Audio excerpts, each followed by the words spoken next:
Pour les élections villageoises 2020, le bureau du commissaire électoral met les bouchées doubles pour organiser ce scrutin dans les meilleures conditions. Passer l'étape d'aujourd'hui avec la soumission des noms des agents. C'est avec un agenda chargé à partir de lundi que l'Electoral Commissioner's Office va aborder la dernière ligne droite, comme l'explique Abdel Bolaki.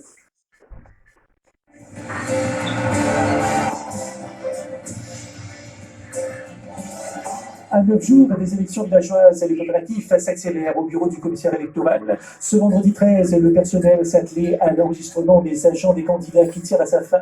Le calendrier établi pour la dernière étape est comme suit. Le lundi 16 novembre, tous les returning officers sont conviés à une importante réunion au terminal attendu où il sera surtout question du décompte des voix juste après la fermeture des urnes, une nouveauté dans le processus électoral à Maurice. Le mercredi 18, les candidats et leurs agents devront récupérer leur badge. La liste des candidats de réserve sera gazetteuse le jeudi 19. L'impression des bulletins de vote se poursuit en parallèle. Le vendredi 20 novembre, toutes les boîtes CD quitteront le Maxi Building pour les postes de police.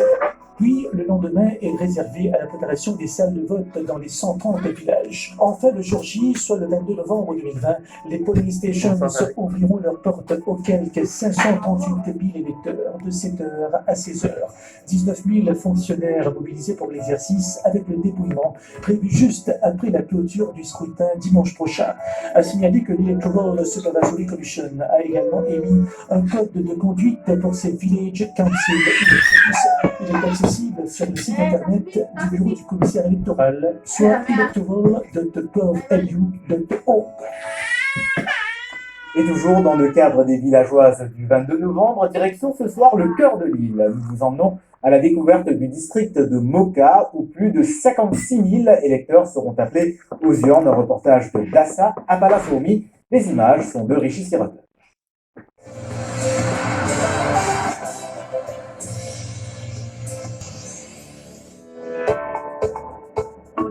Le district de Moka se trouve en plein cœur de Maurice. Il couvre une superficie de 230,5 km². Le nom Moka est dérivé du café qui fut introduit et cultivé par les Français dès les premières années de leur occupation de l'île. Pour ces élections villageoises, le district est divisé en 16 zones de conseils de village.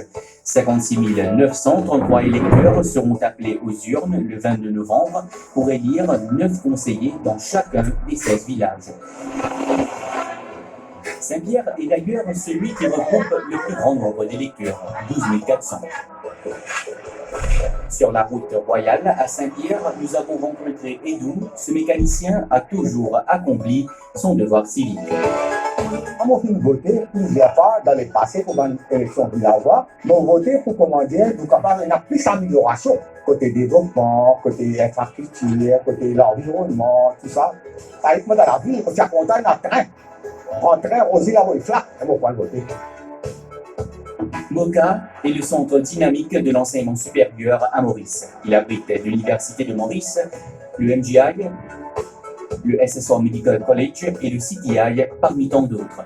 Il abrite aussi des institutions comme la MBC, le château de Réduit, résidence officielle du président de la République, la clinique Welkin, l'hôpital ophtalmologique Subramania Bharati, le complexe multisport de Côte d'Or qui a accueilli les JOI 2019, ainsi que les réservoirs de Midlands Dam et le Bagatelle Dam.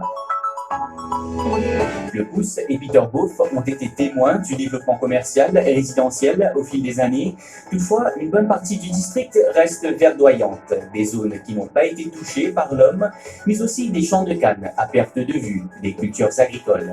Moka étant réputé pour sa terre fertile. Ici, à Petit Verger, Annie Roule, 69 ans, est retraitée, s'attelle ce matin à la culture de fleurs et légumes. Kamu tahu tak, memang saya ada, macam topus, tapi graille. C'est mon gars, mon avis, dans la même vie. Pour les petits vergers, il y a un bon endroit, d'où la famille, camarades, petits vergers, on va bien s'assurer. Pour un autre endroit, moi, on ne peut pas rester. Parce que salé, l'autre, ici, climat bon, frais. La Laura Malinga, Verdun, Dagotir et Saint-Junien-d'Hautemont sont aussi concernés par ces élections. Les oriflammes, posters et symboles ornent les coins de rue. L'arrivée du scrutin se fait ressentir. Moka est aussi la porte vers l'est, direction quartier militaire. Mon fleuriste ici à quartier militaire, ça fait 20 ans qu'il m'habite ici. Et moi, je reste dans la ville avant pour lui, mais quartier militaire, c'est un endroit extra bon pour vivre, que ce soit climat, que ce soit les personnes ici, bien gentilles, bien abordables. Un peu plus vers l'est, à Montagne-Blanche, ce village fait partie des 4 plus grands des 16 villages concernés par ces élections villageoises avec 7000 électeurs. Depuis mon mariage, moi, il y a 40 ans.